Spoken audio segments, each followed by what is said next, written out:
Maruya, New South Wales. Beacon search, some walkers, confirmed. And an emergency beacon has just been activated. About 52 miles to the northwest.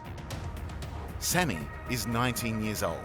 She started out as a surf lifesaver. Now she's a fully trained rescue officer.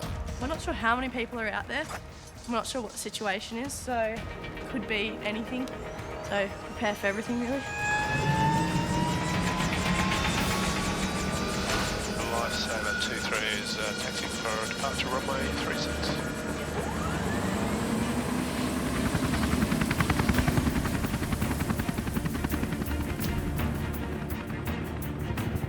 The beacon signal is coming from the southern end of Moreton National Park. 52 nautical miles. Looks like a pretty rough country up in the Trema Creek area west of Milton-Ulladulla in the mountains. Yeah, copy that.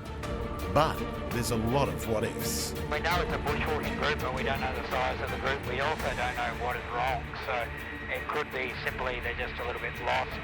It could be injuries, it could be a major problem. I definitely am picking up a signal, and I'm also getting the audio. The rugged terrain is interfering with the signal, preventing the crew from getting an accurate fix on the bushwalkers. They're obviously down deep in one of those gorges. And there's no contact number for that either.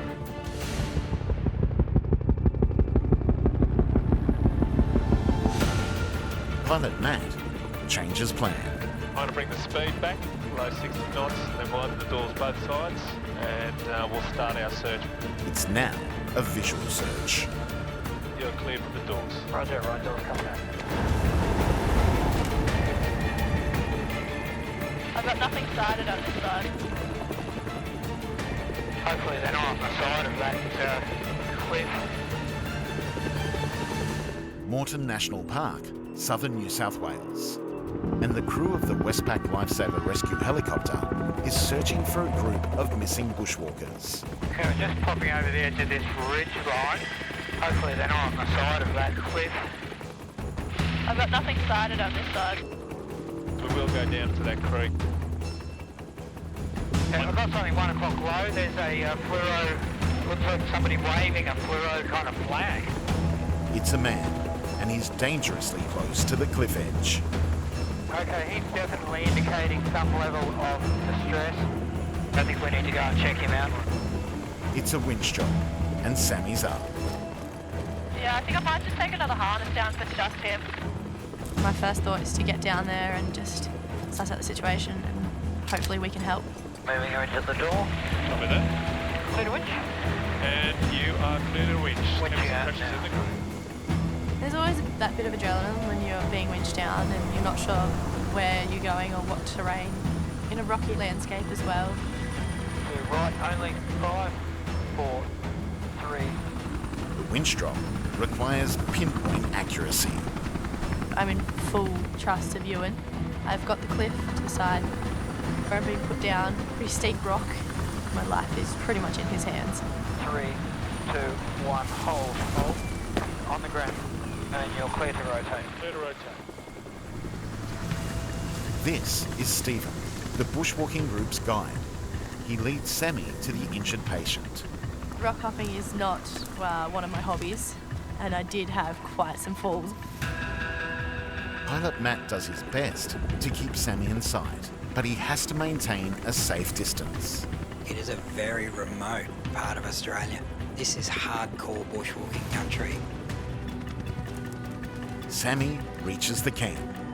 These bushwalkers were quite well prepared. The patient, Grace, slipped on a rock and smashed her wrist. They had supported her wrist. They'd also given her warm clothing. Grace is in pain and needs an urgent airlift to hospital. I attempted to put the harness on her, and I realised that it would mean putting pressure on her arm. But if Sammy can't get the strap on, Grace can't be winched out of trouble. Coming up, he was riding at speed and slammed into a rock. Moreton National Park, southern New South Wales. and Bushwalker Grace may have broken a wrist. The injury and pain is preventing Rescue Officer Sammy from getting a winching strop around her. Getting her in any other way but winching will be quite difficult, but winching will hurt her even more than she already is. Time for a conference call. Lasso 2-3, Lasso portable. Lasso portable, go ahead, Sammy. Bushwalker is got a broken arm. I've tried to put a strap on her and it's not working. Is there any other ways you can think of getting her out? Pilot Matt sees only one other option. We can actually bring it down to that creek out in front of us. We can probably hover entry her into the aircraft. A hover extraction means Grace will have to enter the helicopter while it's still in the air. There is a spot about 150 metres around the corner. Is she able to walk that distance, do you think? It helps some of the other bushwalkers. I'm sure we can get her there. Right, Sammy, let's aim for that. We're going to inflate for you then. Sammy and the other hikers help Grace across the perilous terrain to the pickup spot.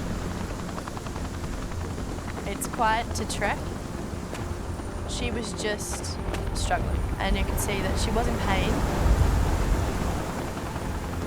The final hurdle is a steep rock face. Climbing this with one hand is challenge enough without the 100 km/h downdraft from the helicopter's blades. Coming up against the downwash, it is quite tough. You have to put in a lot of effort just to get there.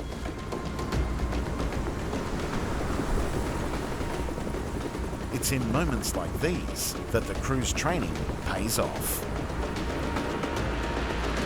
We got her in and then safely exited the area. Yeah, we've got Grace on board now. There's 3 others in that bushwalking party and they are going to walk out. Organised for an ambulance to meet us down at the Melton helipad, and yeah, we're looking forward to getting her on the ground into care.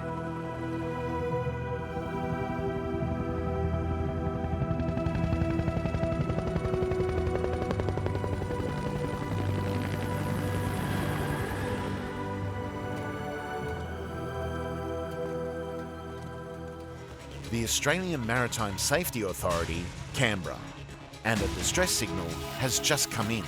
A fishing boat is in trouble somewhere off the south coast of New South Wales. So we're on our way to an overdue vessel, got a report of a beacon going off. The Westpac Lifesaver Rescue helicopter, call sign Lifesaver 23, is tasked with the mission to locate and rescue. So we're heading for an area just north of Batemans Bay. Okay guys, we're entering the search area now. This is the boat's captain, 63-year-old Mohammed, and this is his son, Rory. He was the one who triggered the SOS alert. Rob, can you come right, mate? I can just see something white in the water. Yeah, sure. Okay. Turning right. 1 nautical mile out to sea, rescue crewman Ewan spots something. Over there on 3 o'clock at about a mile, I've just got something white sticking out of the water. It could just be a white cap or rubbish or something. Yeah, it looks pretty big. That's an overturned boat. Okay, speed coming back. It's almost one of those rub your eyes moments. There's this upside down shark cap and 5 blokes sitting between the 2 holes. It's a time-critical situation. The shark cat is sinking and 2 of the men are not wearing life jackets. Batemans Bay, the New South Wales south coast. There's an overturned shark cat in the water. It's semi-submerged and there's 5 persons between the 2 holes. Okay, Josh, do you want to get ready? Yeah, I'm going to start getting my stuff ready. Rescue Officer Josh is an open water retrieval specialist, but he has never had to rescue 5 men at once. Moving Josh out now, clear to winch. Yeah, clear to winch. 50 run, winching out.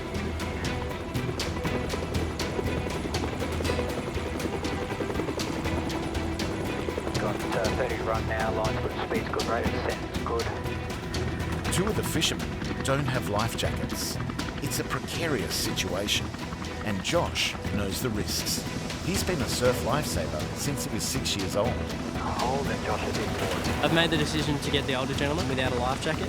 Mohammed, the skipper, is first off the boat. getting him into the water to get up into the helicopter was a little bit of an issue. But that's just where the confidence has got to come in and reassuring the person that they're just going to be okay. Survivor has entered the water. Clear to winch? Yeah, clear to winch. And Josh and the first survivor are clear of the water. Winching in, move back and left slowly. Okay, back and left. And they're now 20 foot clear of the water and moving up into the doorway. Good. Roger. And moving across the cabin now. That's Mohammed taken care of. Moving him out. Clear to winch? Yeah, clear to winch. Roger. Winching out now. I've got the first guy out, and I know that there's one more without a life jacket. Hold, and Josh is in the water. Next up is Chop. Okay, Josh has the second survivor. Clear to winch. Clear of the water.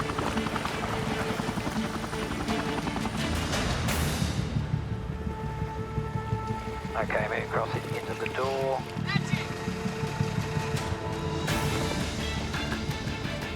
And forward mode 10, about 10 above the water. Forward mode 5, 4, 3, 2, 1. Hold. Water. Beckoning the third survivor. Crewman number 3, Ali, is fatigued and struggling with the bitter chill of the ocean. Roger, continue forward 30. 420, lights good, speed's good, radio descent's good. On the New South Wales coast, 2 of the 5 stranded fishermen are safely on board Lifesaver 23. Rescue officer Josh has secured crewman number 3, Ali.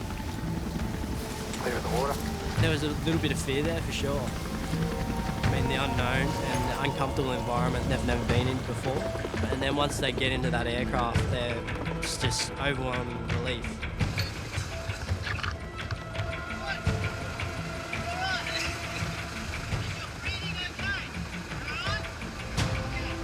The helicopter's full. We've got a lot of fuel on board, so because we are so heavy, the pilots decided that that's as many as we can take in this load.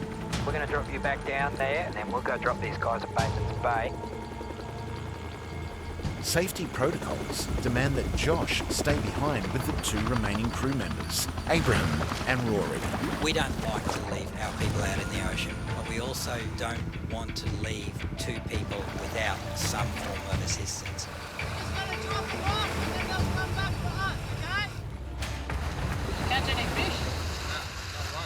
On the New South Wales coast, rescue officer Josh is taking care of 2 stranded fishermen, Abraham and Rory. They've been stuck out here for 3 long hours. That's good, man. That's good. Your EPIRB went off. So good job for doing that. Because if you didn't do that, we wouldn't be knowing you're here. I'm going to unload these guys hot then, Rob, and so we can get straight back. Yep, all good. Their mates Chop, Ali and the boat's owner Mohammed are now safely back on land. Road ambulance crews are on standby to treat them all. So when they come back, it'll be the same thing. Just keep your arms by your side the whole time and we'll go up. Yeah, I will, yeah. No worries. Okay, let's track back out. Okay, vessel sighted, tracking direct. Lifesaver 23 returns to collect the 2 remaining fishermen. Right, here they come. Lights move. Forward 5. Forward 5. 4, 3, 2, 1. Hold, and the stropper's in the water with Josh, the 4th survivor. Number 4 was quite tiring. I've rescued 3 people already. You're tired, you got to make sure that you're concentrating. Got him into the aircraft, and then from that moment it was like, yep, all right, 1 to go, let's smash this out and then get home. Wedging him out now, back into the water. Coming down out of the aircraft, you know, you've got blades spinning, you've got wind in your face, and you've got so much concentration as to making sure you're doing it all right, but you've also got this awesome buzz that, you know, the adrenaline's pumping, you're rushing. 1, 3, 2, 1, and Josh is in the water, beckoning the last survivor. Last man off the sinking shark cat is Rory.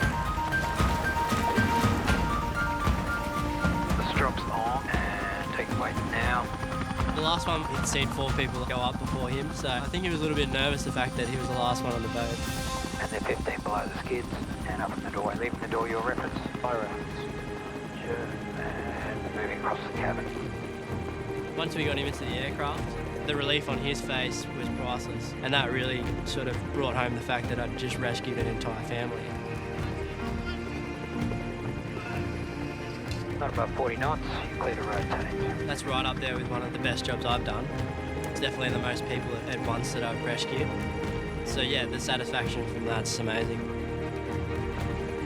Okay, approaching landing site here. Mohammed and Ali were lucky. They were not wearing life jackets, but the Shark Cat was fitted with an EPIRB. Without it, things could have ended very differently. To help save lives, Westpac has partnered with the Little Ripper Group to develop this, the Westpac Mini Ripper Lifesaver Drone. It's the latest breakthrough device in water search and rescue. A remote-controlled drone that can track and spot and drop flotation devices to beachgoers in trouble. The Westpac Little Ripper team has completed a trial program in New South Wales, working with Surf Life Saving, and is now rolling it out to protect Aussies in trouble. The Yarraluen Valley, southern New South Wales. For the past 72 hours, the SES, the New South Wales State Emergency Service, has been searching for a missing tourist. I have not had any contact. Have you got them in view? Over. The missing lady is 65-year-old Alice. She was staying at her friend's house and went for a walk and never returned. The SES has called in the Westpac Lifesaver Rescue Helicopter Service to help with the search. All we can do is keep looking. She's been out there a long time now. Ewan has 20 years' experience as a rescue officer. We're starting to get quite concerned. We really want to get her to safety before dark. It's pretty mountainous terrain, so she could have slipped and fallen and hurt herself. Might be conscious, might not be. We don't know. The plan is to locate the SES ground crew and widen the aerial search out from there. Translating the information from the ground into something that makes sense to us in the air is a challenge. The forest is dense. It's difficult to spot anything on the ground. SES search team, bring on the ESO Simplex 1. And now there is no comms reply from the ground team either. Officer Harley calls back to base for help. Yeah, Control, have the search team been advised to come to this channel? They're doing that now, over. Copy that. Well, let's just keep searching. I can see someone out to my right, RFS member. Yep, I got one. Yep. SES search team, flight 723. The radio channels are back in sync. Command to Lifesaver 23. The ground crew relays a vital message. Westpac Hilo, this is Rescue 1, over. Go ahead, Rescue 1. Patient is with us. Copy. They've found Alice. The problem now is how to get down to her. There's nowhere to use the wind down. If you can guide us to your position, we'll have a look and see what we can do. It's going to be a challenging winch. The trees in the area are up to 150 feet tall and the undergrowth is very thick. Finding a hole in the canopy to winch through is probably going to be our biggest challenge. Actually, go to the dead tree up there. That's the clearest spot. The dead one down here at 4 o'clock. Oh, yeah. Just in there. 3 o'clock low. Yep. Rob, move right. I reckon that's as good as we'll get here. Yeah. Rescue 1, we're going to winch here. Hook's coming in. Rescue crewman's going on. And he's got the harness. Thumbs up to the rescue crewman. And winching down. And going down past the skids. There are the skids. And winching down. Our position's good at the moment. It's 40 metres from the cabin to the forest canopy floor. And winching down, just bending off. Main tower clear, position's good. Move right, 1, up on. And hold. Position's good. He's just going down a bit through a tree. And he's on the ground. Disconnected and winching in the anti-hook. Just home in the hook now. Ewan heads to the ground team's location. He's a lot further from home than they said. After 3 days out in the cold, Alice is most likely suffering from exposure. The Araluen Valley, southern New South Wales, and SES emergency teams have found missing 65-year-old bushwalker Alice. SES Control, we've winched in our rescue crewman who is currently with the patient. Alice was found just 1 kilometre from the house she was staying at. She'd been walking in circles for 72 hours. The challenge is winching a stretcher through the tightly packed forest canopy. We have to make sure whatever that next action is, it's the safest action. Rescue Officer Ewan has assessed Alice's injuries. She's dehydrated with minor cuts and bruises. I prefer to use the body harness because it's more comfortable. Part of that comfort is also reassurance. She needs to feel like she's in safe hands. We're ready to go, Harley. Okay. Once I've got the hook, I'll connect you up then. You guys are free to support her now. Everybody else, well clear. Just be aware of debris falling from trees as well. Yeah, this should be right on track for them. Righto. So as we go up, I'll probably wrap my arms around you and cover your head because we'll be fending off a few of these branches probably. Keep your arms down, don't try and hold and grab things. Myself and Harley up there will do all the work.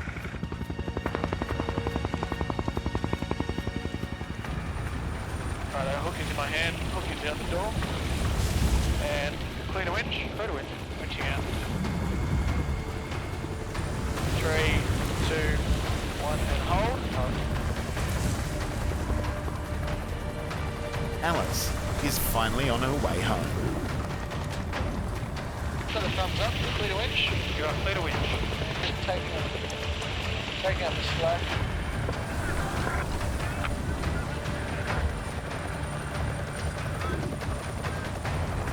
Move right 3. Right, 3, 2. There's only a tiny gap in the trees. This lift needs to be spot on and timed to perfection. Just letting them rotate. Let it gap. Position is good. Move forward 1. And hold. Position is good. And then just coming up past the canopy. 5 below. 3, 2, 1. And there are the skids. Coming in the door.